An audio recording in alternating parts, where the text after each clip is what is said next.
नमस्कार प्रेक्षक हो. अश्वघोष कलाकृतीच्या द अनकॉमन स्टोरी या कार्यक्रमाच्या तिसऱ्या भागात मी मनाली काळे आपलं मनपूर्वक स्वागत करते.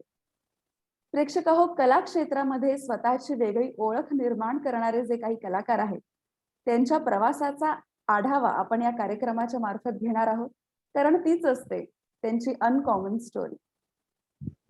प्रेक्षक हो, आजच्या भागात जे व्यक्तिमत्व आपल्या भेटीसाठी आलेलं आहे त्यांच्याबद्दल बोलावं तितकं कमीच आहे. खरं तर त्यांचं शब्दांवरती प्रभुत्व आहे, पण आज त्यांचं वर्णन करताना मला शब्दच कमी पडत आहेत. त्यांनी कवितांच्या गावा जावे या कार्यक्रमाचे गावोगावी जाऊन प्रयोग केलेले आहेत. महाराष्ट्रातले अगदी 8 गावी सुद्धा कविता पोहोचवण्याचं श्रेय हे त्यांना जातं. त्याच सोबत त्यांनी कविता, कथा, ललित लेखन, संपादन, प्रकाशन या क्षेत्रांमध्ये देखील त्यांनी महत्वाचं योगदान दिलेलं आहे. त्याचबरोबर अनेक पुरस्कारांचे मानकरी असे श्री अरुण म्हात्रे सर आज आपल्या सोबत आहेत. नमस्कार सर. नमस्कार. नमस्कार मनाली. सर, सर्वप्रथम तुमचे खूप खूप आभार. तुम्ही अश्वघोष कलाकृती या युट्यूब चॅनलवरती कायम सक्रिय असतात. तुम्ही आमच्या परिवाराचाच एक भाग आहात. तुम्ही काव्यपुष्प या कार्यक्रमात सुद्धा सहभागी झालेला होता. त्याचबरोबर तुम्ही आमच्या पार्टिसिपंट्सना सुद्धा मार्गदर्शन केलेलं आहे. त्यामुळे गोपी भोसलेजी जे हे युट्यूब चॅनल चालवतात त्यांच्याकडून आणि माझ्याकडून तुमचे खूप खूप आभार. सर, जेव्हा मला कळलं की आजच्या कार्यक्रमामध्ये तुम्ही येणार आहात तेव्हा माझ्या डोळ्यासमोर ना खलील जिब्रान यांची एक छोटीशी कथा आली. खलील जेव्हा लहान होता तेव्हा त्याने एका कागदावरती काही कविता लिहिल्या. ते कागद फाडले आणि मातीमध्ये पुरले आणि तो त्याच्या आईला म्हणाला की आता माझ्या घरी कवितेचं झाड येईल. तर सर, मला विचारायचंय तुमच्याकडे असं एखादं कवितेचं झाड आहे की काय? कारण तुम्ही इतके उत्स्फूर्तपणे कविता लिहितात, तुम्ही इतक्या वर्षांपासून कविता लिहिताय. तर सगळ्यात पहिला प्रश्न असा आहे तुम्हाला की कविता तुम्हाला आकर्षक का वाटते? ते खलील जिब्रानचं ते वाक्य आहे ना, त्याला सोडूनच मला असं वाटतं की सदानंद रेगे कविता आहे, त्यातले 2 ओळी तुला ऐकवाव्या. त्यांनी झाडांविषयी असं लिहिलेलं आहे. सदानंद रेगे यांनी झाडांविषयी असं लिहिलंय की झाडांना स्वप्न पडतात त्याच्याच बिया होतात. झाडांना स्वप्न पडतात त्याच्याच बिया होतात. तर मला असं वाटतं की कवितेचं तू झाड म्हटलंस ना, तर माझ्या डोक्यात असं आलं की लहानपणी कोणाकोणाची गाणी ऐकली, कोणाच्या कविता ऐकल्या, शाळेतल्या कविता ऐकल्या, रेडिओवरची गाणी ऐकली, मंदिरातली भजनं ऐकली, आरत्या ऐकल्या, अभंग ऐकले. तर हे सगळं ऐकून ना तुमच्यामध्ये असं काहीतरी एक आपोआप तयार व्हायला लागतं आणि तुम्ही त्या पद्धतीनं विचार करायला लागता. आणि मग एक वेळ अशी येते की तुम्हाला ती गोष्ट आपल्यामध्ये खूप आहे असं एक जाणवायला लागतं आणि मग तुम्ही जे काय लिहिता किंवा जे काय वाचता ते सगळं असं पोएटिक होऊन जातं. म्हणजे तेच आपण असतो. पण एखादा माणूस तळ्याकडे बघताना तो तळ म्हणून बघेल, डोंगर म्हणून बघेल. पण मला मग ते तळ आणि डोंगराच्या पायथ्याची तळ असलं तर मग ते डोंगराने आपल्या कुशीत घेतलेलं सशाचं पिल्लू आहे असं वाटायला लागतं. तर हे जे तुमच्यामध्ये आपोआप यायला लागतं ना, प्रत्येक गोष्टीकडे प्रतिमेच्या नजरेने बघायचं, रूपकातून बघायचं. तर ही एक अशी काहीतरी गोष्ट आहे जी तुमच्यात होते आणि मग तुम्हाला वाटतं की वी आर डिफरंट. आपण थोडे वेगळे आहोत. मग कधी-कधी याला बावळटपणा पण म्हणतात, कधी-कधी याला बालिशपणा पण म्हणतात, कधी-कधी याला स्वप्नीलपणा पण म्हणतात. पण मला असं वाटतं की this is something different. We think differently आणि we get something which is आपण ज्याला अलौकिक असं म्हणतो, की काहीतरी एक्स्ट्राऑर्डिनरी गोष्ट तुमच्या हाताला लागते असं मला वाटतं. तर मला असं वाटतं की हे झाड आहे ना, ते तुमच्यामध्ये असतं आत आणि ते नंतर हळू परत उगवतं किंवा मोठं होतं. तर सर, आपण असं म्हणतो की जी तोलून मापून लिहिली जाते ती कविता नसते, तर जी जखमेसारखी वाहत जाते ती कविता असते. म्हणजे आता तुमच्याशी बोलता बोलता सुद्धा तुम्ही अशा ओळी पटापट म्हणालात त्यावरून मला आठवलं की कदाचित तुमची थॉट प्रोसेस ही अशीच असावी. त्यालाच धरून पुढचा प्रश्न असा आहे सर मला, की तुमचं हं, व्यक्तिमत्व जे आहे ते बहुआयामी आहे. तुम्ही कॉमर्सचे हं, पदवीधर आहात. त्याचबरोबर तुम्ही अकाउंटन्सीची कामं केलीत. तुम्ही प्राध्यापक म्हणून सुद्धा काम केलंत. नाटकं हं, दिग्दर्शित केलीत. संगीताचे तुम्ही हं, कार्यक्रम केलेले आहेत. अनेक हं. सामाजिक मोर्चांमध्ये सुद्धा तुम्ही भाग घेतलेला होता. तर आयुष्याच्या या महत्त्वाच्या टप्प्यांचे जे मणी आहेत, त्याच्यामध्ये तुम्ही कविता कशी काय ओवली?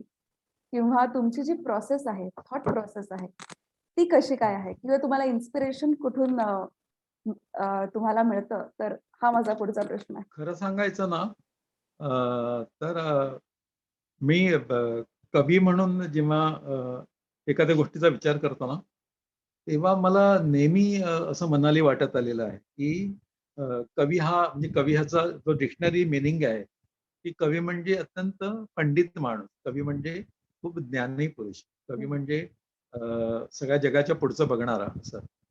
तर त्या अर्थाने कवी नावाच्या गोष्टीमध्ये जी संघटना आहे कवी म्हणून, त्याच्यामध्ये सगळ्या गोष्टी येतात असं मला वाटतं. आता तू मला म्हणालीस ना, की बहुआयामी व्यक्तिमत्व. तर यू कांट डिफरन्शिएट बिटवीन कवी अँड दॅट पर्सन. तुम्हाला हे सगळं यावं असं मला वाटतं. म्हणजे कवी म्हणून मला नेहमी असं वाटतं, की जसं कार्यकर्त्याला आपण म्हणतो ना, एखादा कार्यकर्ता म्हणजे काय? तर त्याला भाषण करता पण आलं पाहिजे. त्याला मोर्चामध्ये घोषणा देता पण आलं पाहिजे. त्याला लोकांशी बोलता पण आलं पाहिजे. त्याला प्रश्न पण समजले पाहिजेत आणि त्याला अशी एक जाण पाहिजे प्रश्नांची, की ज्याच्यामुळे तो कार्यकर्ता होतो. तर हे सगळं एकाच वेळी सगळ्या गोष्टी असतात. तर मला असं वाटतं, की मी नेहमी कवी म्हणून माझा विचार करतो, तेव्हा मला असं वाटतं, की हे सगळं मला यायलाच हवं. मला गाता आलं पाहिजे, मला बोलता आलं पाहिजे, मला थोडासा अभिनय करता आला पाहिजे, मला लोकांशी संवाद साधता आला पाहिजे. मला आवाजाचे चढ-उतार ते मला माहिती पाहिजेत. माझ्यात नाटक चांगलं पाहिजे. म्हणजे ह्या सगळ्या गोष्टी यू कॅनॉट डिफरन्शिएट. मी कवी आहे आणि मला हे पण येतं, असं म्हणण्यापेक्षा मी कवी आहे म्हणजे मला हे यायलाच हवं. असं माझं एक स्वतःबद्दलचं किंवा कवीबद्दलचं असं एक आकलन आहे, की ह्या सगळ्या गोष्टी तुमच्यात उपजतच पाहिजेत कवी म्हणून. तर मला नेहमी अ, जेव्हा मी कधी विचार करतो, म्हणजे गाणं म्हणताना सुद्धा आपण बघा कसं ऑब्व्हियस होतं बघा ते, की तुम्ही गाणं म्हणताना शैलेंद्रचं गाणं म्हणता, तुम्ही मजरू सुलतानपुरीची गाणी म्हणता, तुम्ही आपल्या साहिरची गाणी म्हणता किंवा तुम्ही गुलजारची गाणी म्हणता. कैफी आझमीची गाणी म्हणता. तर हे कसं आपोआप होतं, की तुम्ही कवी आहात म्हणून गाणी पण म्हणता, पण गाणं म्हणताना तुम्ही कुठलंतरी असं एखादं गाणं म्हणता. तुम्ही विचार करताना कुठली फिलॉसॉफी तुमची कवी म्हणून, तर आपण ना जगाला प्रेम अर्पावे, घरा तो एकची धर्म, जगाला प्रेम अर्पावे किंवा जगातल्या सगळ्या कामगारांना एकत्र व्हा किंवा उच्च न कोणी नीच न कोणी असं जे आपण म्हणतो ना, हे आपोआप त्याच्यात येतं. म्हणजे हे कवीमध्ये इनहेरंट असतं असं मला वाटतं, की हं. मला गरीब आणि श्रीमंत असा जो भेद आहे तो फार परवडत नाही. मला आवडत नाही ते. किंवा स्त्री आणि पुरुष असा पण भेद करतात. तो मला फार आवडत नाही. तर अशा पद्धतीनं तुमची जी मानसिकता असते ना, ती तशाच पद्धतीनं कार्यान्वित होते असं मला वाटतं. म्हणजे विचार म्हटलं, की एक काहीतरी पुरोगामी विचार हं. किंवा असा प्रोग्रेसिव्ह विचार. गाणी म्हटली, की त्यात तरलता आली पाहिजे. भजनं म्हटली, की अध्यात्म अगदी म्हटलं, तरी आता वारकरी आपण म्हणतो ना, की वारीला जाताना जे अध्यात्म असतं ना, की पंढरीचा विठोबा नाही दिसला तरी तुम्हाला भेटल्यागत वाटतं. कारण तुम्ही चालायला लागता त्याच्या दिशेने. तर तुमचं चालणं आणि त्याचं दिसणं हे एक होऊन जातं. तर ही जी भावना आहे ना, ही भावना मला असं वाटतं, की ही कवितेच्या जवळची भावना आहे. आणि तिकडे वारकरी सुद्धा एका अर्थाने कवीच असतात ते. अशा पद्धतीनं जे परस्पर विठोबाला भेटतात, हे पण कवीच असतात असं मला वाटतं. आणि एखादा काम करणारा शेतातला माणूस असतो ना, खूप तंद्रीमध्ये काम करत असतो बघा. त्याचं हं. असं कधी पीक येईल आणि कधी हे उगवेल असं मनामध्ये येत असतं. तर मनामध्ये त्याचं पीक तयार होत असतं. तो काही काम करत असताना. तर याचा अर्थ तोही त्या क्षणापुरता असा तरल होऊन जातो, एलिव्हेट होऊन जातो आणि तेच कवी पण असतं असं मला वाटतं. त्याच्यामुळे तुम्ही असं वेगळं काही काढू शकत नाही. मी नेहमी विचार करताना माझ्या मनात हेच होतं, की आपण कवी म्हणून थोडासा वेगळा विचार करतो किंवा आपल्याला वेगळा विचार येतो मनात. हेच आपलं कवीपण आहे. म्हणजे सर कविता आणि जगणं हे वेगवेगळं नाहीच हां, आहे, असं तुमचं एकंदर मत आहे. किंवा कवितेची बरोबर. कवितेची जी प्रोसेस हां, आहे ती जगण्यातूनच येत असते. असं जगण्यातून येतं. म्हटलं तरी ते काही चुकीचं नाही. बरोबर. बरोबर. अ, तर अगदी, सर अगदी. म्हणजे मला जेवढं तुमचं जगणं जे आहे ना, हं, जगणे व्हावे गाणे असं आपले पाडगावकर म्हणतात ना. हं, तर मला पाडगावकरांचं नेहमी असं एक सांगणं आहे ना, हम्म, ते मला सतत तसं जवळचं वाटतं, हम्म. की ते म्हणतात आपलं गाणं आपल्याला पटलं पाहिजे, आपलं गाणं आपण मनापासून म्हटलं पाहिजे, फांदीतून तसं पान फुटलं पाहिजे. तर हे पान जे फुटणं असतं ना मनामध्ये, हे मला असं वाटतं की जगण्याशी संबंधितच असतं. हम्म. तुम्हाला जगणं जगता जगता त्या जगण्याचा असा खूप आनंद, एक कस तुमच्या हाताशी लागणं, जगण्याचा असा अर्थ तुमच्या तळव्यावर असं थेंबासारखा येणं, म्हणजे एका अर्थानं तेच जगणं आहे खरं. आणि तीच कविता आहे म्हटलं तर. त्याच्यामुळे ज्यांना अशी सुंदर आपल्या जगण्याची कविता करता येते ते सगळे थोर लोक आहेत. म्हणजे आपण आता बुद्धाचं वर्णन केलं, तर बुद्धाने त्याला जेव्हा त्याची ज्ञानप्राप्ती झाली असेल त्या झाडाखाली, तेव्हा तो अशा एका एलिव्हेटेड अवस्थेमध्ये असेल, की तो मला असं वाटतं की साक्षात्काराचा जो क्षण आहे ना, तो कवितेचा क्षण आहे. म्हणजे तुम्ही त्याला कविता म्हणा, साक्षात्कार म्हणा, त्याला चमत्कार म्हणा, पण सतत असं काहीतरी चमत्काराचं तुमच्या मनात येतं ना, तेच मला असं वाटतं की तेच खरं जगणं असतं कवीच्या दृष्टीने.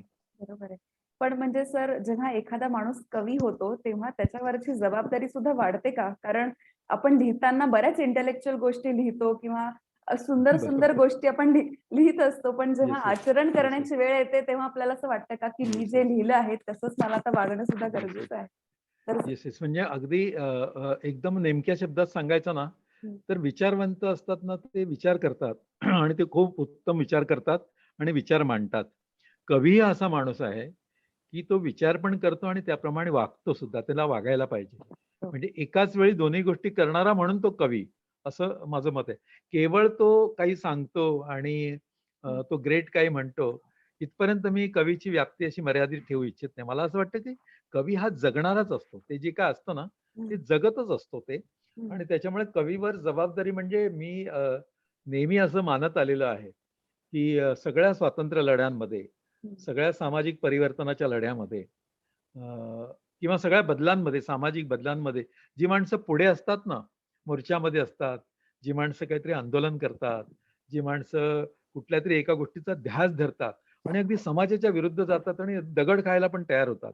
तर ते सगळे कवी लोक असतात असं माझं मत आहे.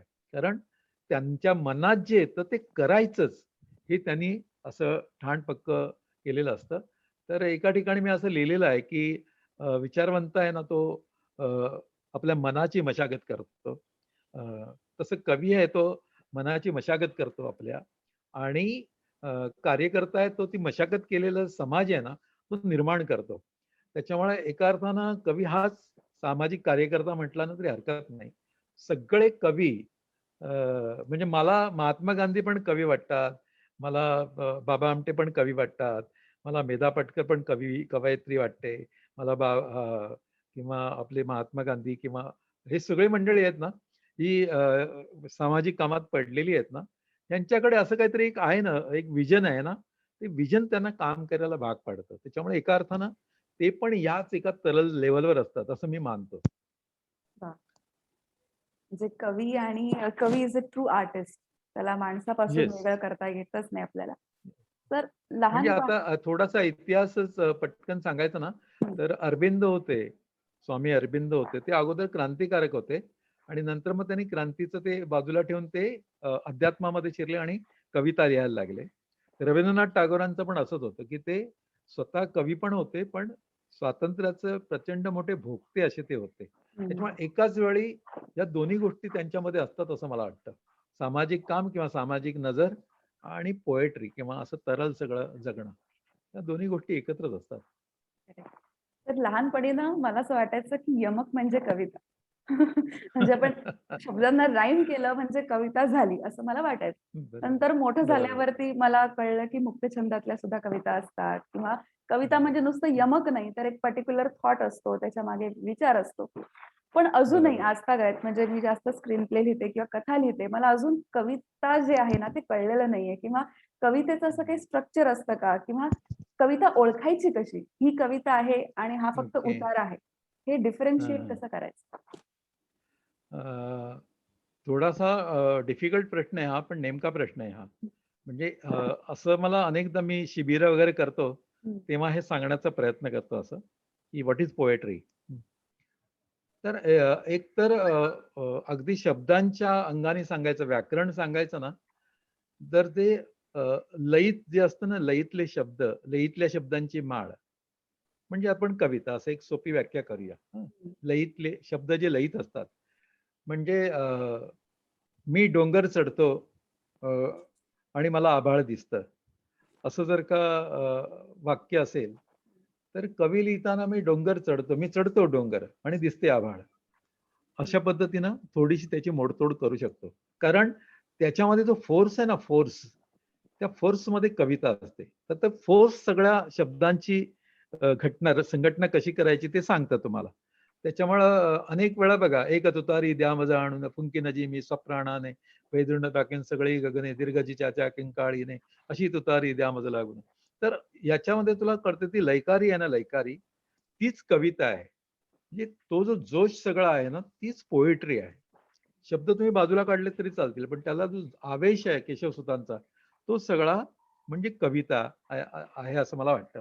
त्याच्यामुळं जिथे-जिथे अशा पद्धतीची लयकारी आहे. आता लयकारी एक लयकारी असते ती शब्दातली लयकारी असते आणि दुसरी असते ती अर्थातली लयकारी असते. हं. म्हणजे आता अर्थातली लयकारी तर मला फार उत्तम एक उदाहरण मला माहिती आहे. तर तुला पटकन वाह येईल तुझ्या तोंडून, अशी ती कविता आहे. पुशिरकेंची कविता आहे. हं. पुशिरकेने असं एका ठिकाणी लिहिलंय, की वेगळ्याच आभाळाला या चांदण्या लटकलेल्या आहेत. वेगळ्याच आभाळाला या चांदण्या लटकलेल्या आहेत. पूर्वी हे असे नव्हते. पूर्वी एक-एक मोजताना मी तुझ्या डोळ्यापासूनच सुरुवात केली होती. पूर्वी एक-एक मोजताना मी तुझ्या डोळ्यापासूनच सुरुवात केली होती आणि फुलं जी उधळलीस रानभोर, त्याच्याही झाल्या मग चांदण्या आणि तुझ्या मिटलेल्या डोळ्यांच्या पापण्यांवर मी मोजायचा थांबलो होतो. तुझ्या मिटलेल्या पापण्यांवर मी मोजायचं थांबलो होतो. आता तुझ्या लक्षात येईल, की गद्यप्राय जरी वाटलं हे सगळं, तरी त्याच्यात एक अशी लय आहे बघा, आतून एक अशी भयंकर लय काहीतरी आहे. हो. वेगळ्याच आभाळाला या चांदण्या लटकलेल्या आहेत. असं म्हणतानाच लक्षात येतं, की या त्या लयीतच तो कवी म्हणतोय हे. हं. तर ही जी अंगभूत, त्याला अंगभूत लयकारी असं म्हणतात. अंगभूत लय असते गद्याला असं म्हणतात. हं. तर मला असं वाटतं, की ही लय म्हणजे कविता अशी असते, हं. की जी तुम्हाला कळवते, की ही कविता आहे, साधं गद्य लिखाण नाही. कुठलं पण एखादी कविता, म्हणजे मी अनेक लोकांचे मुखडे म्हणून दाखवतो लोकांना, हं. की ओळखलत का सर मला पावसात आला कोणी, कपडे होते करदमलेले केसावरती पाणी, क्षणभर बसला नंतर हसला बुल्लावरती पाहून, गंगामाई पाहुणे आली गेली घरट्यात राहून. तुमच्या लक्षात येतं ना, एक लयकारी आहे त्याच्यामध्ये. ती लयकारी काहीतरी सांगण्याचा प्रयत्न करते. हं. काढ सखे गळ्यातले तुझे चांदण्याचे हात, क्षितिजाच्या पलीकडे उभे दिवसाचे दूत. तुमच्या मनात ताबडतोब येतं, की दिस इज नॉट गद्य, हे काहीतरी वेगळं आहे. हे ना, हं. हे पद्याच्या जवळचं आहे किंवा पद्य आहे.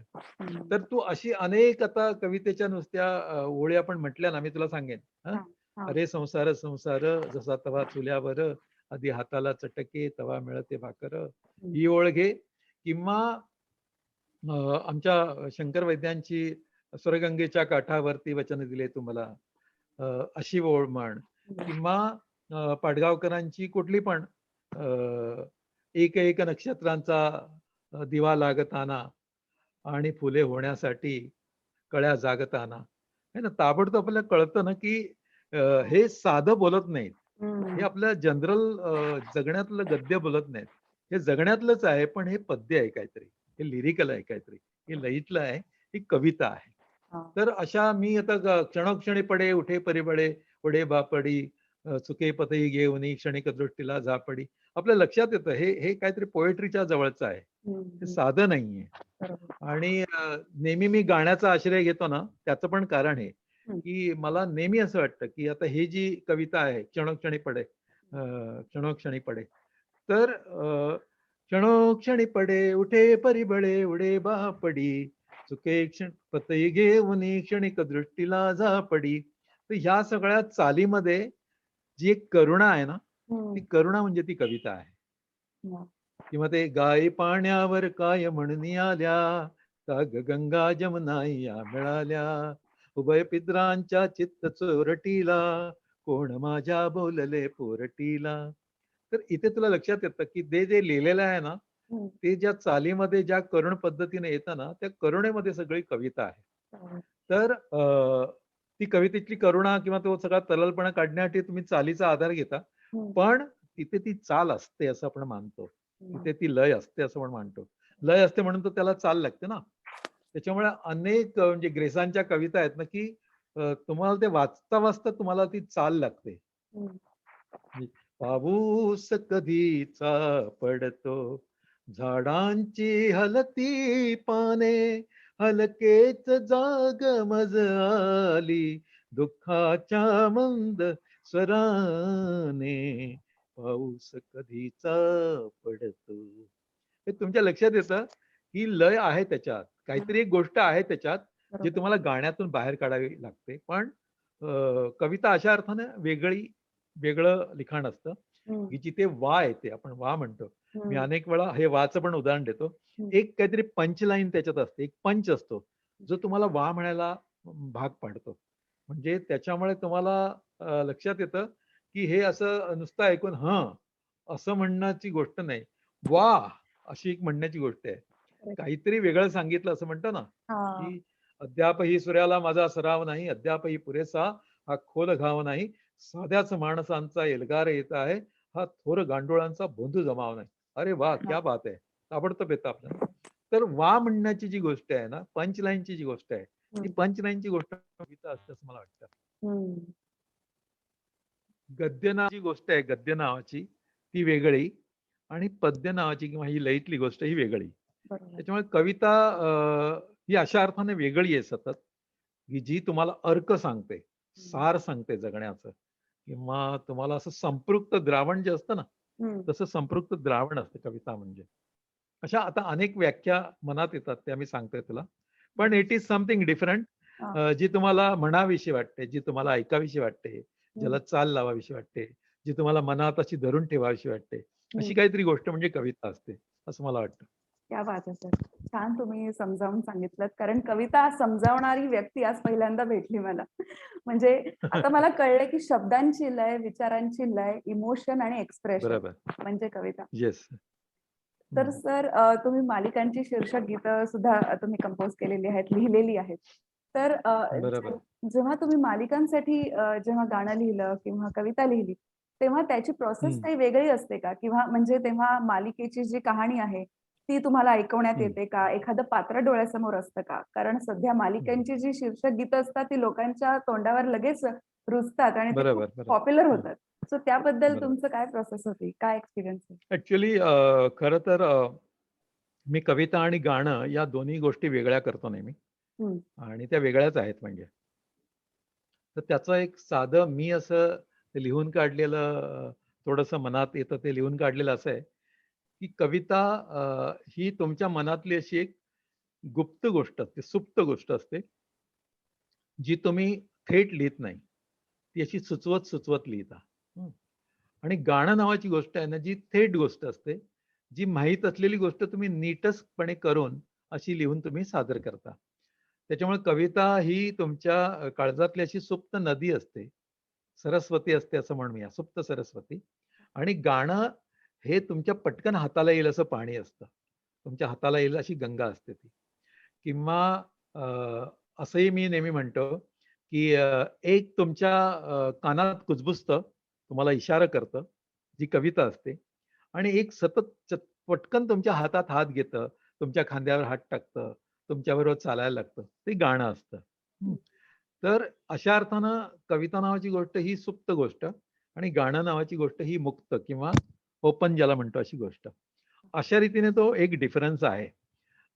गाण्यामध्ये फक्त एकच गोष्ट खूप बरी अशी असते, की तुम्हाला लोकांच्या मनात जे आहे, ते खूप छानपणे लिहून, छानपणे मांडून, छानपणे त्याची रचना करून असं ते लिहावं लागतं. हं. खूपदा ते लोकांना माहीतच असतं, पण तुम्ही ते लिहिल्यामुळे त्याला एक वेगळी अशी एक झिलई येते, किंवा तुम्ही कवी म्हणून थोडीशी कारागिरी करता त्याच्यावर. त्याच्यावर संस्कार करता शब्दांवर, आणि ते छान असं लिहून काढता, हं. की ज्याला ऐकल्यावर लोकांना समजतं आणि दाद मिळते. हं. त्याच्यामुळं गाणं लिहिणं हा कवितेजवळचाच प्रकार आहे. हं. पण म्हटलं तर फार कठीण प्रकार आहे. म्हटलं तर एकदम सोपा प्रकार आहे. पण गाण्यामध्ये एकच गोष्ट महत्त्वाची असते, की गाणं तुम्हाला ऐकवायचं असतं समोरच्याला. हं. गाणं समोरच्यासाठी असतं, ते आपल्यासाठी नसतं. कविता जशी आपल्यासाठी असते आणि आपण आपल्या मनातलं काही लिहू शकतो. हो. त्याला कोणी ऑथॉरिटी नाही विचारणार, की हे असं तू का लिहिलंस? हम्म. माझ्या मनाला आलं म्हणून मला ते मनात आलं ते मी लिहिलं, असं आपण हम्म. कवितेबाबतीत म्हणू शकतो. गाण्याच्या बाबतीत मात्र असं आहे, की ते समजलंच पाहिजे समोरच्याला, हम्म. अशी एक त्याची पूर्वअट असते. त्याच्यामुळे मग अनेक वेळा मी गाणं जेव्हा लिहितो, तेव्हा आता सुदैवानं माझा जावईच काही मालिकांचा हा होता दिग्दर्शक. तर वीरेंद्र मला सांगायचा, वीरेंद्र प्रधान तो मला सांगायचा, की "बाबा जरा हे कठीण वाटतंय. हम्म. हे जरा प्रेक्षकांना नाही नाही समजणार हा शब्द. जरा हम्म. वेगळा शब्द लिहा तुम्ही त्याच्यासाठी." हम्म. तर मग तसा ते वेगळं मला करावं लागायचं. ते म्हणायचं, की सर्वसाधारण प्रेक्षक आहे यांना इतकं त्यांचं आकलन, इतकं त्यांचा शब्दसंग्रह नसतो, की त्यांना अशा गोष्टी कळतील. बरोबर. तर मग तो शब्द काढून त्या जागी साधा शब्द करायचा आणि ती रचना करायची. अशा पद्धतीनं गाणं तयार होतं. हम्म. पण गाण्यासाठी परत एकदा आणखीन एक कंडिशन असते, की गाण्यासाठी तुम्हाला छंद माहीत पाहिजेत, हम्म. वृत्त माहीत पाहिजे. वृत्तामध्ये तुम्हाला ते म्हणता आलं पाहिजे. हम्म. थोडंसं गाण्याचा गळा असतो ना आपल्याला, गातो आपण ना, हम्म. तर तो काय आपण गायक, आता गायक मी म्हणू शकत नाही मी गायक आहे. पण मला गाणं जसं असायला हवं, म्हणायला हवं तसं ते म्हणतो मी. हम्म. आणि त्याचा एक फायदा असा आहे, की तुम्हाला बरोबर मीटरमध्ये, हम्म. बरोबर वृत्तात ते लिहिता येतं. म्हणजे तुम्हाला आता मी जेव्हा निलेश मोहरीर बरोबर गाणी केली, आता अलीकडे सोमेश नार्वेकर बरोबर गाणी करतोय. हम्म. पूर्वी कौशल करायचा किंवा मिथिलेश पाटणकर करायचा. हम्म. तर बोलताना तर आपण बोलतो ना, की एक मात्रा कमी पडते, एक मात्रा वाढवायला पाहिजे. हा. एक मात्रा जास्त होते. हम्म. शंकर वैद्य सर मला नेहमीच सांगायचे, की "अरुण तुझ्या कवितेत एक मात्रा नेहमी जास्त असते, ती हम्म. कमी करत जा." तर हे जे मात्रांचं गणित आहे, हे गणित माहीत असणं हे गीतात बसवावं लागतं, त्याचं गाणं करावं लागतं आणि त्याच्यामुळे ते माहीत असणं ही एक त्यातली पूर्वअट म्हण किंवा अ, तेवढं माणूस सक्षम पाहिजे, तर त्याला गाणं लिहिता येतं. अनेक आमचे गद्य कवी मित्र आहेत ना, ते उत्तम गद्य कविता लिहितात, पण त्यांना गाणं नाही लिहिता येत. हम्म. आणि त्यांच्या मनात ही रुखरुख असते शेवटपर्यंत, की आपल्याला गाणं नाही लिहिता आलं. हम्म. म्हणजे मी हे प्रभा गणोरकर बाईंचं ऐकलेलं आहे. प्रज्ञादया पवारनी माझ्याकडे हे दुःख तिचं व्यक्त केलेलं आहे. ते म्हणलं, की ते म्हणालेत माझ्याकडे असे स्पष्टपणे, की "अरुण आम्ही कविता-बिविता लिहिल्या, पुरस्कार मिळाले, कवयित्री म्हणून आमची ओळख आहे, पण गाणं नाही लिहून झालं." आणि ती एक रुखरुख राहिली आयुष्यभर, की आपल्याकडे गाणं नाही, आपलं असं गाणं नाही. हम्म. म्हणजे आता उदाहरणार्थ प्रज्ञादया पवारच्या बाबतीत असं आहे, की तिचा जो सगळा समाज आहे, बहुजन समाज, या समाजामध्ये जी कविता, कठीण कविता आहे ना, ती कविता काही त्यांच्यापर्यंत पोहोचू शकणार नाही, तळागाळातल्या लोकांपर्यंत. तर त्यांच्यासाठी गाणंच असतं. तर त्यांच्यासाठी वामनदादा कर्डकांची गाणी ते म्हणतात सगळे आणि त्यांना खूप असतं ते गाणं तसं. त्यांच्या दृष्टीने खूप मोठा अर्थ असतो. बरोबर. तर असं गाणं लिहिणं ही खूप मोठी कला आहे आणि ती पण आपण साध्य करायला पाहिजे असं मला वाटतं.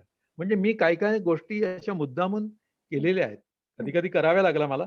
पण मी समजा राष्ट्रसेवा दलामध्ये होतो आणि मग आम्ही एक गाणं म्हणायचो सुरुवातीला, क्रांती जिंदाबाद रहेगी क्रांती जिंदाबाद असं. तर मग मी ते म्हणायचो गाणं आणि नंतर मला वाटायचं, की आपण पण एक कडवं जोडावं याच्यामध्ये आणि मग मी त्यात काही कडवी जोडलेली आहेत. हम्म. आता सगळे लोकं म्हणतात ती माझी गाणं, पण कोणाला माहीत पण नाही, की ते मी लिहिलेलं आहे म्हणून. पण पुढे 2-3 कडवी मी त्यात लिहिलेली आहेत. तर मला असं वाटतं ना, की हे तुम्हाला तुमच्याकडे पाहिजे, अशी एक कला पाहिजे तुमच्याकडे, की लोकं आहेत तर लोकांसाठी पण लिहायला पाहिजे ना. कविता मी माझ्यासाठी लिहितो. माझ्या मनाचं सगळं मोकळीक, त्यांनी दारं मोकळी होतात. बरोबर. पण लोकांसाठी सुद्धा काही गोष्टी आपण करायला पाहिजे. तेव्हा हम्म. गाणं एक जबाबदारी आहे असं मला वाटतं. हम्म. हम्म. अनेक गाणी आपण म्हणत मोठे झालेलो आहोत ना. हम्म. म्हणजे मला नेहमी असं वाटतं, की जास्त संस्कार आपल्यावर गाण्याचेच झाले. हो. बोरकरांची गाणी आपण ऐकलीत, भारत आंब्यांची गाणी ऐकलीत, कवी बी यांचं गाणं ऐकलंय, आमच्या मधुकर जोशी यांची गाणी ऐकलीत. मग सुरेश भट, पाडगावकर, शांताबाई, इंदिरा संत, आमचे पुण्याचे खूप लोकप्रिय असे कवी अ, सुधीर मोघे, ही सगळी उत्तम गाणी लिहिणारी मंडळी आणि त्याच्यामुळे मला असं वाटतं ना, की मराठीचं जे वैभव आहे, त्या वैभवात ह्या गाणी लिहिणाऱ्या लोकांनी सॉलिड भर टाकलेली आहे, असं मला वाटतं. अगदी अगदी. सर तुम्ही मीटर बद्दल बऱ्याचदा बोललात किंवा मी खूप लोकांकडनं ऐकलंय, की हे मीटरमध्ये बसवलं पाहिजे, मीटरमध्ये बसवलं पाहिजे. हं, तर तुम्ही हं, लिहिलेल्या एखाद्या मालिकेचं शीर्षक गीताचं एक्झाम्पल घेऊन तुम्ही मीटर हं. काय असतं हे आम्हाला आमच्या सगळ्या प्रेक्षकांना सांगाल का? हो, लेमॅन अगदी टर्म्स. जरूर, जरूर. हं, येस, येस.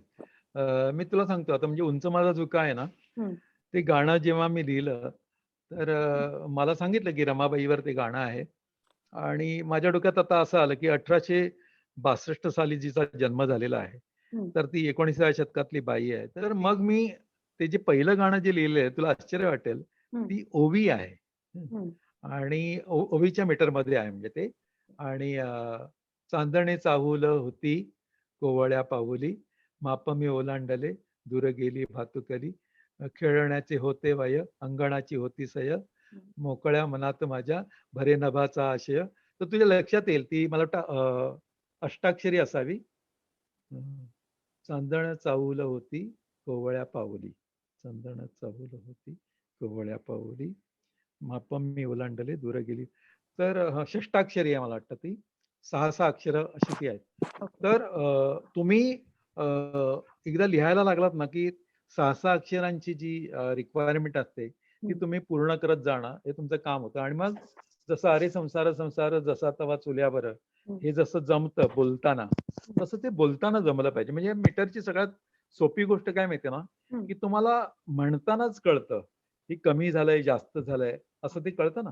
तर हां. तेच म्हणजे त्याच्यासाठी वेगळा आता मी खरं तर तुला माहिती आहे, की मी कॉमर्सचा विद्यार्थी आहे. हं, मला असं भाषेचं काही मी अभ्यास केला नाही. हं, असं काही अशा अर्थाने व्याकरण शिकलो नाही. हं, अशा अर्थाने वृत्त, अलंकार काही शिकलो नाही. हं, पण मला एक माहिती आहे, की अ, गाणं जे असतं ते गाणं एका ठराविक साच्यामध्ये जर का गायला हं, सुरुवात केली, तर हं, ते त्या साच्यामध्येच पुढे-पुढे गेलं पाहिजे. असं हं. एक असतं ना, हो, की हो. जनरल असतं. म्हणजे आता उदाहरणार्थ कुठलेही मानसीचा चित्रकार तो, तुझे निरंतर चित्र काढतो, चित्रकार तो.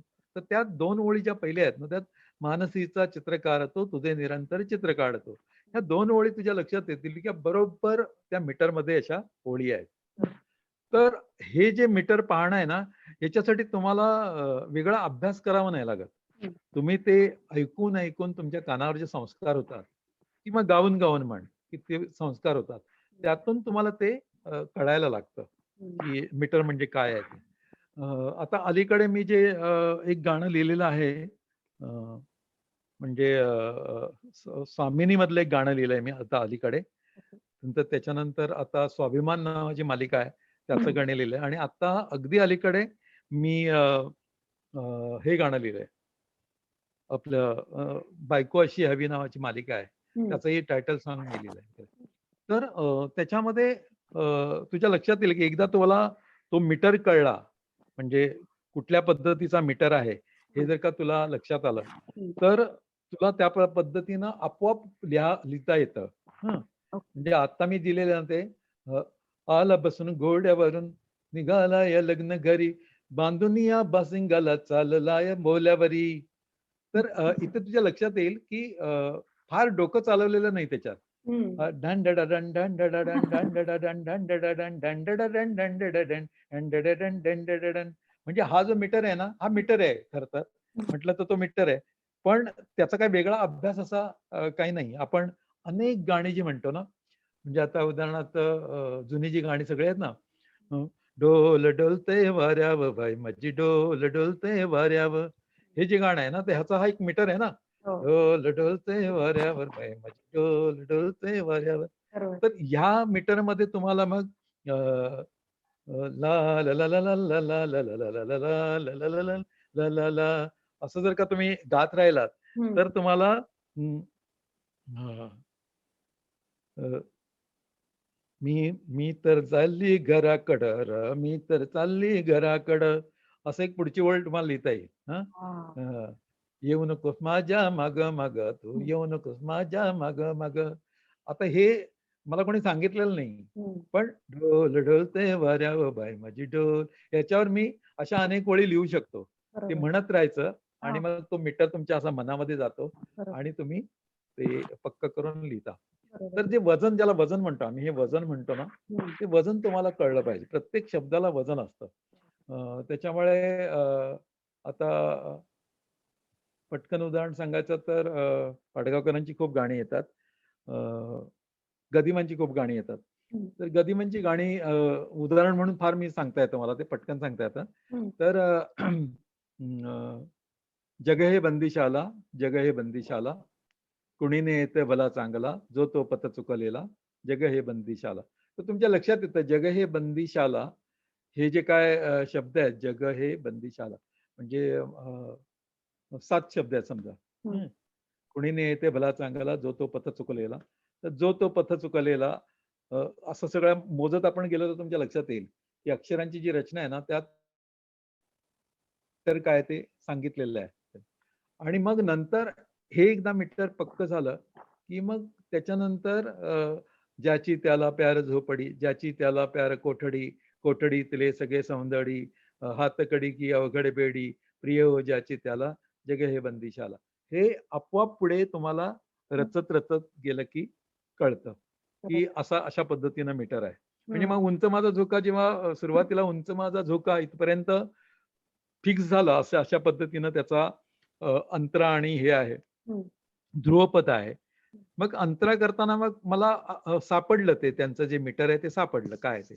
मग मी ते पुढे अगदी सोपं, दाटुनिया येता मेघ, भरे आकाश ओंजळ, माळ ही व्रताची जपता, झाले घराचे देऊळ.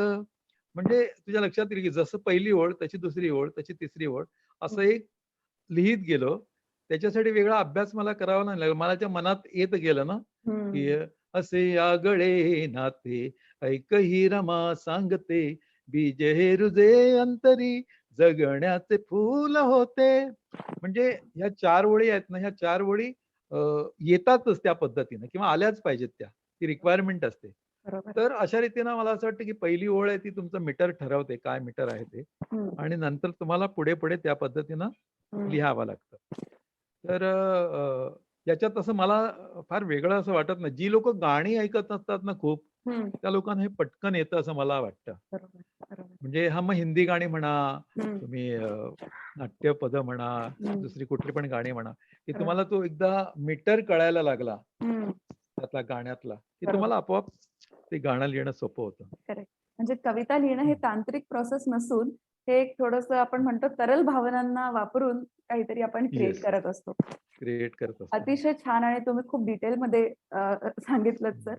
कारण बरेचसे नाही जे खरं तर कवी मला हं, हे माहीत नव्हतं, की हं. अशा पद्धतीचे पण प्रश्न असतील. नाहीतर मी ना हां, खरोखरच माझ्या त्या सगळी गाणी आहेत, ती हां. पुढ्यात घेऊन बसलो असतो आणि म्हणजे आता हं. सांगितलं बऱ्यापैकी, हो, पण हो. तरी सुद्धा अगदी मी शब्द न शब्द तुला कसे मी बदलले, हां, कसे निलेशने मला बदलायला सांगितले, असं हां, जे आहे हां, ना, ते हां. पण सांगितलं असतं. फार इंटरेस्टिंग असतं. म्हणजे मला असं वाटतं ना, की गाण्याचं असं कोणीतरी सांगितलं ना, तर अनेक लोकांना कळेल, की गाणं अरे वाह! छान गाणं करता येतं. मी नक्कीच. खूप लोकांना मी सांगतो, की हं, तुम्ही 3 ओळी छान लिहिल्यात. हं, चौथी ओळ जरा बरी ट्राय कर तू हं, आणि हं. बघ ग्रेट गाणं होईल. हां. तू चौथी ओळ कवितेसारखी करू नको, ती गाण्यासारखी कर. हं, असं मी हं. अनेक जणांना सांगतो. हं, हं, हं. तर म्हणजे आता पुनवेचा चंद्रमा आला घरी, सांजाची किरण दर्यावरी, खाऱ्या खाऱ्या वाऱ्यात चांदण्याच्या चुऱ्यात तुझा माझा एकांत रे साजणा, असं आमच्या शांताबाईंचं गाणं आहे. तर हां. शेवटी त्यांनी ते साजणा फोडलंय ना, मीटर तोडलंय ना, हं. ती सगळी गाण्याची गंमत आहे त्या. बरोबर. तिन्ही ओळी त्यांनी एका लयीत लिहिल्यात हं, आणि शेवटी एकदम साजणा असा एकच शब्द लिहिलाय ना, हं. त्याच्यात त्याचं ते उत्तम गाणं झालं त्याच्यामुळे. बरोबर. करेक्ट तर म्हणजे अशा ज्या ट्रिका आहेत ना गाणं उत्तम करण्याच्या, हं. त्या आपण त्या ठरवू शकतो किंवा हो, तुम्हाला एकदा यायला लागलं, की ते जमू शकतं असं. हो. म्हणजे आपल्याला रूल सुद्धा फॉलो करायचे असतात आणि अपवाद सुद्धा स्वतः शोधून काढायचे बरोबर. हां. असतात. आणि तुम्हाला ज्याला आपण अपवाद करता येतो ना उत्तम, हां. तो चांगला गीतकार होऊ शकतो, की तो असं मध्येच मीटर मोडून हं. वेगळंच काहीतरी लिहितो एखादी ओळ. नक्कीच. तेव्हा ते हं, म्हणजे आता अगदी ते शैलेंद्रचं मी उदाहरण म्हणतो ना, हं, की ते रमया वस्तावया, रमया वस्तावया हं, असं त्याला सांगितलं. हं, हां, राज कपूरनी सांगितलं, की असं मला गाणं पाहिजे. मी रशियामधून आलोय हं. आणि तिकडे हे रमया वस्तावया असं म्हणत नाचतात लोकं. हां. तर शैलेंद्रने ताबडतोब तिथे सांगितलं, की रमया वसावया, मैंने दिल तुझको दिया. हां, हां. आणि ते गाणं झालं एकदम सुंदर, है ना? हं. तर इतकं ते लयीत त्या लयीत त्यांनी पकडून तसं एक लाईन लिहिली हां. आणि ती मग अजरामर लाईन झाली. तर हे बरोबर. इतकं म्हटलं तर सोपं, म्हटलं तर कठीण. त्याच्यासाठी रियाज पाहिजे खूप. हो, हं. बरोबर. म्हणजे लय ही संस्कृती लांघून सुद्धा जाऊ शकते. म्हणजे खरं तर ती येस. रशियन संस्कृती आणि आपली भारतीय हो, अगदी संस्कृती अगदी. याचा सुद्धा मेळ त्यांनी घातला. अतिशय येस सुंदर येस. इलॅबोरेट पद्धतीने सांगितलं तुम्ही सर.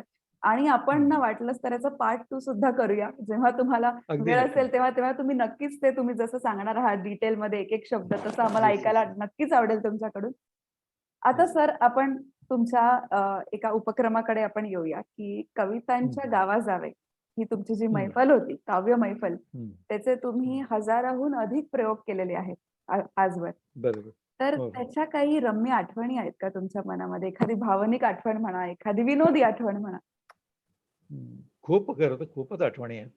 म्हणजे आता अगदी 1000 प्रयोग आणि काही प्रयोग अगदी सहज झाले, तरी काही प्रयोग फार धमाल पद्धतीनं झालेत. हं, आणि सगळ्या महाराष्ट्रात आम्ही फिरलो. त्याच्यामुळं हं. सगळ्या पद्धतीचे अ, प्रसंग आमच्यावर आलेत किंवा सगळ्या पद्धतीचं कौतुक पण झालंय. बरोबर. तर असं खूप अ, गोष्टी सांगता येतील. हं. हळू-हळू सगळं आठवून लिहायचं सगळं मी ठरवतोय. हां. तर त्यातली पहिली आठवण आहे खूप चांगली, जिथून मला असा शोध लागतो ना, आपल्याला शोध लागतो, की हं, आपण कशासाठी बाहेर पडतो याचा शोध लागतो. हं, तर बघ मी मुंबईमध्ये होतो, मराठी ग्रंथ संग्रहालयामध्ये कार्यक्रम करायचो. तिकडे अशी कवी-कवी मंडळी जमतात हं, आणि कवी संमेलन म्हणजे एका अर्थाने एकमेकांना कविता ऐकवणं असंच असतं. हं, कारण रसिक फार येत नाहीत. हं. कवीच असतात सगळे आणि कवी संमेलन म्हणजे कवी कवींना कविता ऐकवतात असं एक प्रकरण असतं ते. फार कमी लोकं ऐकायला असतात. तुम्ही जेव्हा कवी संमेलन म्हणून बाहेर जाता, तर आम्ही पहिलाच कार्यक्रम केला तो घोटी नावाचं जे गाव आहे, इगतपुरीच्या पुढे. इगतपुरी आणि नाशिकच्या मध्ये गाव आहे घोटी. तर घोटी आहे ना ते व्यापारी केंद्र आहे. हं. व्यापाराचं केंद्र आहे तिकडे. खूप धान्यांची खरेदी विक्री तिथे होते आणि गावागावातली माणसं तिकडे येतात सोमवारी. तर आम्ही जो कार्यक्रम केला तो त्या बाजाराच्या दिवशी होता घोटीमध्ये. त्यांना काही कल्पना नव्हती कार्यक्रम कसला आहे. त्यांना काहीतरी कळलं, की मुंबईवरून कोणतरी एक 5-6 जण येणार आहेत आणि एक कार्यक्रम करणार आहेत. त्याच्यामुळे गावकऱ्यांनी असं छान ते स्टेज उभारलं होतं आणि ते स्टेज असं होतं, की आजूबाजूला सगळ्या लॉऱ्या आहेत, हातगाड्या आहेत, त्याचे ते कामगार बसलेले आहेत आणि गावातली लोकं काहीतरी विशेष होणार म्हणून आलेले आहेत. हं, अशा पद्धतीचं ते होतं. हं, आणि जेव्हा आम्ही त्या कविता म्हणायला लागलो, तेव्हा ज्या पद्धतीनं दाद मिळायला लागली लोकांची आणि आता अर्थातच घोटी हे गाव असं आहे, की ते साहित्याच्या सगळ्या परिघावर कुठे नाहीये. ते व्यापारी केंद्र आहे. पण तिकडे जी दाद मिळायला लागली, लोकांना ती कविता आवडायला लागली आणि त्यांना ते असं खूप ग्रेट वाटायला लागलं. तेव्हा आमच्या लक्षात आलं, अरे बापरे! की आपला जो मराठी रसिक जो आहे, तो हाच रसिक आहे. हा गावाकडचा रसिक आहे. हा काही शिकलेला वगैरे नाहीये. ह्याला कविता आवडते, पण कविता तुम्ही म्हणून दाखवली पाहिजे तरच ती आवडते. त्यांना वाचता वगैरे येणार नाही. ही काही केशवसुतांचं, मर्ढेकरांचं पुस्तक घेऊन ही वाचणारी मंडळी नाहीयेत. पण ऐकलत तर ते रात्रभर तुमच्या कविता ऐकतील असे लोक आहेत. आणि आपण म्हणतो ना, की आपल्याला असं एक उजेड पडतो, की बापरे! ज्यांच्यासाठी आपण बाहेर पडलेलो आहोत, ते हेच लोकं आहेत. आपल्याला कवी संमेलनं शहरातून करायची नाहीयेत. शहरातले लोकं सतत कविता वाचतात, ऐकतात. त्यांच्यासाठी ही वेगळी गोष्ट नाही. ही वेगळी गोष्ट ह्या गावातल्या लोकांसाठी आहे. आणि मग ते आमच्या कार्यक्रमाचं नावच कवितांच्या गावा जावे असं आम्ही केलं हं, आणि मग गावोगावी फिरायला लागलो. तर तो एक असा प्रसंग मला आठवतो घोटीतला, हं, की लॉऱ्या जातायत समोरून. लॉरीवाल्याला जागा बदलायला सांगतोय. एका लॉरीला सांगतोय, "तुम्ही आता तिकडून जा, इथे गर्दी झाली." हं, असं भर बाजारातलं आमचा पहिलं कवी संमेलन. हं, तर ते मला इतकंसं विलक्षण वाटतंय. मला असं वाटतं, की आमची जी खूप आम्ही कार्यक्रम केले त्याच्यामागचं सगळं श्रेय ते एका कार्यक्रमाला जातं. कारण आम्हाला कळलं आमची माणसं कोण आहेत कविता हं. ऐकणारी. तर तो एक खूप असा प्रसंग आणि उलटा पण प्रसंग असा एकदा झालाय. आम्ही एका साखर कारखान्यात गेलो होतो आणि तर तिकडे स्टेज होता आणि कोणीच पुढ्यात बसलं नव्हतं. तर मी त्या आयोजकांना विचारलं, म्हटलं, "कुठे गेलेत? रसिक कुठे आहेत? प्रेक्षक कुठे आहेत? आम्हाला आता कवी संमेलन करायचं आहे. तर ऐकायला पाहिजेत ना कोणतरी पुढ्यात." तर ते म्हणले, "ते सगळे जेवायला गेलेत. जेवायची सगळी वेळ झालेली आहे. हं. त्याच्यामुळे जेवायला गेलेत. पण तुम्ही काहीतरी वाजवायला सुरुवात करा म्हणजे ते येतील," म्हणाले. आम्ही म्हणालो, "वाजवायचं म्हणजे आम्ही काही ढोलकी-बिलकी वाजवत नाही. कवी हं. संमेलन आहे ना हे. बरोबर. आम्ही काय तोंड वाजवणारी माणसं आहोत वगैरे." तर त्याला ते कळेच नाही का असं काय बोलतात वगैरे.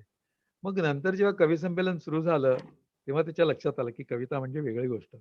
पण तो इतका दुर्धर प्रसंग होता आमच्यावर, हं. काहीतरी वाजवा म्हणाले तो म्हणजे लोक येतील. हो. तर असे सुद्धा अनुभव आम्हाला आलेले आहेत की एकदम टोकाचे अनुभव. दुसरे खूप गोड अनुभव म्हणजे आम्ही परभणीला साहित्य संमेलन होतं परळीला. हं, तेव्हा आम्ही दिंडी काढायची ठरवली हं, आणि आम्ही दिंडी काढून अ, असं निघालो पनवेल, पेण असं करत पुण्यावरून हं, असं जाणार. हं, तर आम्ही ना कुठे-कुठे गावात थांबायचो हं, आणि असे एसटीच्या स्टँडवर स्वतःच काहीतरी म्हणायला सुरुवात करून कविता म्हणायचो हं, आणि एसटीसाठी थांबलेली माणसं आहेत ना, ती हं. आमची कविता ऐकायची. त्या पारावर वगैरे. वाह! तर तो इतका छान अनुभव असायचा, हं, की एसटी येईपर्यंतच कविता. हं. हं. एसटी आली की सगळे लोकं पळायचे एसटीसाठी आणि एसटी येईपर्यंत आमच्या कविता ऐकायचे. हां, हां. तर तो तो जो एक्सपिरियन्स होता, तो आम्हाला असा विलक्षण ग्रेट वाटतं, की हं, पारावर जाऊन आपण कविता म्हटल्या. हं, फार पूर्वी आम्ही लोकल ट्रेनमध्ये पण एकदा कविता म्हटल्या.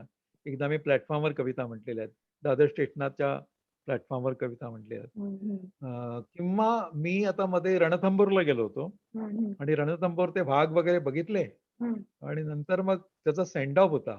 त्यावेळी त्यांनी मला एकदम वरती कळसावर असं नेलं तिकडे. हं, तोपर्यंत मला कल्पना नव्हती हे काय नक्की चाललंय त्यांचं. हं, तिकडे गेल्यावर त्याने मला त्या उंच अशा ठिकाणी उभं केलं. हं, बाकीचे सगळे जे प्रवासी आले होते त्यांना खाली बसवलं आणि ते म्हणाले, "आता अरुण म्हात्रे कविता म्हणून दाखवतील." हं. आणि ऐकणाऱ्या लोकांना कल्पना नव्हती पर्यंत की मी कविता लिहितो किंवा कवी आहे. तर तिथे मला डायरेक्ट कविता म्हणायला सांगितली आणि मी म्हटली आणि ते छान वाटत होतं की संपूर्ण जंगल माझ्या समोर आहे. हां, प्रचंड मोठं रणथंबोरचं जंगल आणि मी अशा उंच एका ठिकाणी उभं राहून कविता म्हणतोय. तर असा तो एक ग्रेटच अनुभव मला वाटतो की तो असा हं, थोर अनुभव हं, किंवा मोर्चामध्ये खूपदा कधी-कधी जातो आणि तुम्हाला गाणं म्हणायला सांगतात. हं, तेव्हा तुम्हाला ते ग्रेट वाटतं. हं, म्हणजे मला एकदा आठवतंय, आम्ही सुपे नावाचं गाव आहे बारामती जवळ. हं, तिथे महिलांचं एक संघटन आहे. त्या महिलांच्या संघटनासाठी कार्यक्रम करायचं ठरवलं आणि मग सगळ्या घराच्या कविता, आईच्या कविता, वडिलांच्या कविता असं सगळ्या कविता म्हटल्या. तुला सांगतो म्हणाली, की अ, जेव्हा काही आईच्या कविता म्हटल्या हं, आणि ते म्हणताना असं माझ्या डोळ्यात पाणी आलं. हं. एखादी कुठलीतरी मला नारायण सुर्वेंची ओळ म्हणताना किंवा दबा डामणसकरांची ओळ म्हणताना आईची कविता, तर डोळ्यात पाणी आलं. तर तिकडच्या बायकांनी त्या म्हाताऱ्या बायकांनी मला जवळ घेऊन माझे डोळे पुसले आणि ते म्हणाले, की "रडू नकोस तू. तुझं दुःख आम्हाला कळतं आणि तू आमचंच दुःख सगळं सांगतेस आम्हाला. तेव्हा अ, त्रास करून घेऊ नकोस तू. आम्ही आहोत तुझ्याबरोबर" वगैरे असं. खरं, तर ती इतकी अशी भारावून टाकणारी गोष्ट आहे ना ती मला अजून सुद्धा आठवलं तर खरंच, खरंच. डोळ्यात पाणी येतं माझ्या. सगळा स्त्रियांचा जो समाज आहे आपल्याकडचा, बरोबर. जो खूप पिचलेला आहे अनेक वर्ष, त्याचं तुम्ही काही म्हणायला लागलात ना, की ते तुम्हाला ज्या पद्धतीनं सपोर्ट करतात ना, त्यांना कळतं, की हा माणूस आपल्या बाजूनं बोलतोय. बाई म्हणून आपल्या बाजूने बोलतोय आणि याला आपलं दुःख नेमकं कळलेलं आहे, बाई म्हणून. तेव्हा त्यांनी आपल्याला जवळ घेणं आणि त्यांनी आपल्याला सांगणं, की तुला जे कळलेलं आहे ते आम्हाला कळलंय आणि आम्हाला फार बरं वाटलं पोरा, तू सगळं आमचं हे दुःख मांडतो त्याच्याबद्दल. तर हे अशा पद्धतीची सुद्धा एक खूप गोड आठवण आहे. म्हणजे हं. म्हणजे अशा खूप आठवणी आहेत, हां, की लोकांनी एखादी कविता म्हटलं, की डोळ्यातून पाणी काढावं. बरोबर. अशा तर खूप आठवणी आहेत. माझी एक कविता आहे, "ते दिवस आता कुठे जेव्हा फुले बोलायची" नावाची एक कविता आहे. हं, त्याच्यामध्ये एक शेवटची ओळ अशी आहे, गरिबीची ओळ आहे ती खूप अशी, की "फाटके होते किसे अन नोटही नव्हती खरी" अशी एक ओळ आहे ती. फाटके होते किसे अन नोटही नव्हती खरी, हं, पण उगवत्या चांदण्यावर मालकी वाटायची. अशी ती ओळ आहे. तर गरिबीचं ते वर्णन जे आहे ना, की गावाकडे किती पण गरीब असला, तरी त्याला श्रीमंतच वाटतं. अशा हं. अर्थाची ती ओळ बरोबर. आहे ती. हं, तर ती ओळ ऐकल्यावर मी असं गदागदा रडणारे गावाकडचे लोकं पाहिलेली आहेत. तर मला असं वाटतं, की असे जे अनुभव आहेत ना, तुम्हाला मोठं करणारे, तुम्हाला असं व्याकुळ पण करणारे आणि तुम्हाला थोर करणारे, असे खूप अनुभव आहेत. म्हणजे मी तर या अर्थाने खूप मालामाल आहे. हं, अनेक लोकांनी त्यासाठी वाह-वाह केली, त्यासाठी मला जवळ घेतलंय, त्यासाठी दाद दिलेली आहे किंवा एका अर्थानं मी असं तेच जगलोय, ती कविता त्या क्षणी म्हणताना मी जगलोय किंवा हम्म. लोकांना असं जागं केलंय. असे अनेक आठवणी आहेत. म्हणजे कवी संमेलनाच्या आठवणी आहेत, आमच्या दौऱ्याच्या आठवणी आहेत आणि अशा खूप तुम्हाला कातर करणाऱ्या अशा सुद्धा खूप आठवणी आहेत. बरोबर. नाही सर, तुम्ही किती प्रांजळपणे बोलता याचं उदाहरण म्हणजे तुमच्या डोळ्यात पाणी आलं, माझ्याही डोळ्यात पाणी आलं. आणि बरं. म्हणजे एखादा पुरुष स्त्रियांचे प्रॉब्लेम, स्त्रियांच्या समस्या इतक्या जवळून समजू शकतो, त्याच्या डोळ्यात आपल्यासाठी पाणी येतं, ही गोष्ट बरोबर. प्रत्येक स्त्रीसाठी अतिशय इमोशनल करणारीच गोष्ट आहे ही सर. त्यामुळे खूप धन्यवाद. तुम्ही अतिशय मनापासून एवढं ओपन अप होऊन आमच्याशी तुम्ही बोलत आहात. आमचं भाग्य आहे. सर, तुम्ही आजवर अनेक तुम्हाला पुरस्कार मिळालेले आहेत. बहिणाबाई पुरस्कार मिळालेला आहे. Yes. त्याच्यानंतर स्नेहदा चषक हा पुरस्कार तुम्हाला हो, हो. मिळाला आहे. या पलीकडे जाऊन सुद्धा अनेक मोठ्या सन्मानांचे तुम्ही मानकरी आहात. तुम्ही हेही म्हणालेलं आहात की ऑडियन्सचं तुम्हाला भरभरून प्रेम मिळालेलं आहे. तुम्ही मालामाल आहात. अगदी. तर अजूनही आयुष्याच्या या टप्प्यावर येऊन एखादं स्वप्न असं आहे का जे अजून अजून पूर्ण व्हायचं बाकी आहे? का असं वाटतंय की नाही सगळं झालं, सगळं नाही मिळवलं? असं असं असं होऊच शकत नाही कवीच्या बाबतीत. कारण तो सारखं असं स्वप्नांवरच जगत असतो हो. आणि स्वप्न पाहतच असतो. हं, पण मला सतत आता इतकं सगळं लिहिलं ना, हं, तरी का कोणास ठाऊक आता या टप्प्यावर मला सारखं असं वाटतं की काहीतरी एक राहिलंय आपल्याकडून, हं, जे अजून लिहून झालं नाही. असं जे असतं ना, हं, म्हणजे कदाचित ते खंडकाव्य असेल, हं. कदाचित ती कादंबरी असेल, कदाचित ते असं काहीतरी गोष्ट असेल की ज्याच्यामुळे म्हणतील की येस, अरुणने हे लिहिलं हं, आणि he has completed his whatever he has to write. हं, त्यांनी आपलं काय जे सांगणं आहे ते पूर्णपणे सांगितलं. हं. मला अजून नाही वाटत मी असं पूर्णपणे काही सांगितलंय. समथिंग इज लॅकिंग असं मला सतत वाटतं की काहीतरी एक राहिलंय हं. आणि ते आपल्याला लिहायचं आहे, अशी एक सतत जाणीव आहे. आणि आता आपल्याकडे दुर्दैवानं आपण म्हणतो ना, दुर्दैवाने म्हणतो की आपल्याकडे सामाजिक परिस्थिती सगळी अशी आहे हं, की सगळा एक चांगला समाज निर्माण होईल, हं, सगळा एक चांगला समाज, एकसंध समाज तयार होईल, असं हं, एक आपण स्वप्न बघतो ना. हं. जे स्वप्न गांधीजींनी बघितलं होतं, हो. जे स्वप्न आमच्या लोकनायक जयप्रकाश जींनी बघितलं होतं, हं, साने गुरुजींनी बघितलं होतं. हं. तर ते स्वप्न अजून पूर्ण नाही झालं. त्याची एक अशी रुखरुख सतत मनात आहे. त्याच्यामुळे ते जेव्हा कधीतरी स्वप्न पूर्ण होईल किंवा पूर्णत्वाच्या जवळ जाईल आणि तेव्हा त्याच्या गौरवासाठी जेव्हा मी काही लिहीन आणि मी ते गाऊन म्हणेन लोकांच्या समोर, तेव्हा असं मला वाटतं की आपल्याला असं एक कंप्लिशन आल्यासारखं वाटेल. शेवटी कवी म्हणजे एक सामाजिक माणूस असतो आणि त्याचं सगळं विसर्जन असतं ते समाजामध्ये विसर्जन असतं. की तुम्ही जेव्हा गाण्याच्या रूपाने, तुम्ही कुठल्यातरी एका काव्याच्या रूपाने असं समाजात विसर्जित होता. म्हणजे आता कविता तुमची जाते तेव्हा एका अर्थाने हे विसर्जनच असतं. पण त्या अर्थाने मला असं वाटतं की एक काहीतरी मोठी गोष्ट लिहून आयुष्यात झाली पाहिजे, की ज्याच्यामुळे तुम्हाला असं वाटतं की येस, माझ्याकडून जे व्हायचं होतं ते झालेलं आहे. मी अजून शोधतोय ते हं, किंवा मी अजून लिहितो आहे. हं. बघूया आता कधी आपल्याला हाताला लागेल ते. वाट बघतोय मी पण. नाही, नाही सर, तुम्हाला नक्कीच ते लवकरात लवकर सापडेल आणि सापडावं अशीच आमची इच्छा आहे. तर हं. तुम्ही कवितेची 4 पुस्तकं लिहिलेली आहेत आजवर. तर हो, हो. जाता-जाता तरुण जे कवी आहेत, लेखक आहेत, हं. त्यांना हं. जाता-जाता काय सांगाल तुम्ही? सल्ला काय द्याल? खरं तर अ, यांच्यासाठी मी तरुणांसाठी एक गमतीशीर कविता लिहिलेली आहे हां. हं. ती कविता तुला मी म्हणून दाखवतो. हां. अ, ती कविता अशी आहे की विसरता येत नाही असे नसतेच काही, मनाला साधणारे नवे मिळतेच काही. विसरता येत नाही असे नसतेच काही, मनाला सांधणारे नवे मिळतेच काही. अक्षरशः तरुणांच्या मनातलं हे सगळं आहे, त्यांना आवडेल असं आहे. हं. त्यात गमतीचा भाग असा आहे की चुकाना टाळताना किती केली हुशारी, चुकाना टाळताना किती केली हुशारी, नवे दिसताच कोणी पुन्हा चुकतेच काही, मनाला सांधणारे नवे मिळतेच काही. मग खूप प्रेमकविता लिहितो. त्या हं. बंदच होत नाहीत. इतक्या प्रेमकविता का लिहिल्या जातात?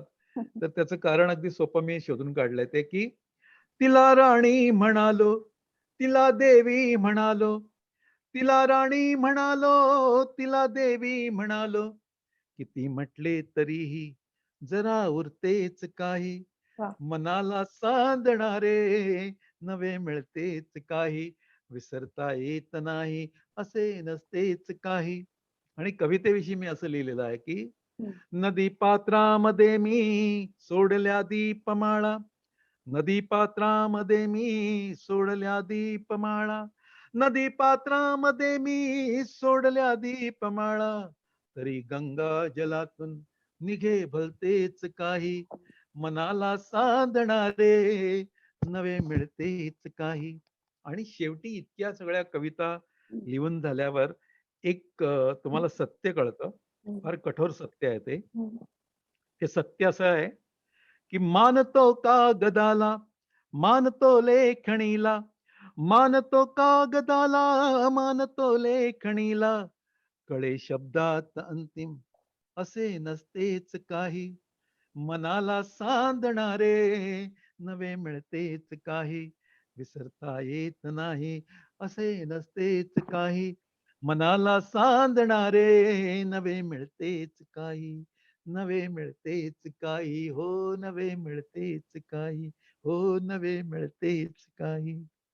क्या बात है सर, क्या बात है. म्हणजे एका कवितेतून, एका गाण्यातनं तुम्ही सल्ला, ऍडवाइस, प्रेम येस. सगळं व्यक्त केलं तुम्ही. म्हणजे ही ताकद कवितेतच असते की इतक्या सगळ्या गोष्टी कमीत कमी शब्दांमध्ये व्यक्त करण्याची जी किमया आहे ती कवितेनेच साधली जाते. तर आजच्या आपल्या गप्पा खूप रंगल्या आणि हा इंटरव्ह्यू नसून ही मैफिलच आपली झालेली आहे. आपण खूप वेगवेगळ्या ठिकाणी आपण जाऊन आलो, आपण गप्पा मारल्या.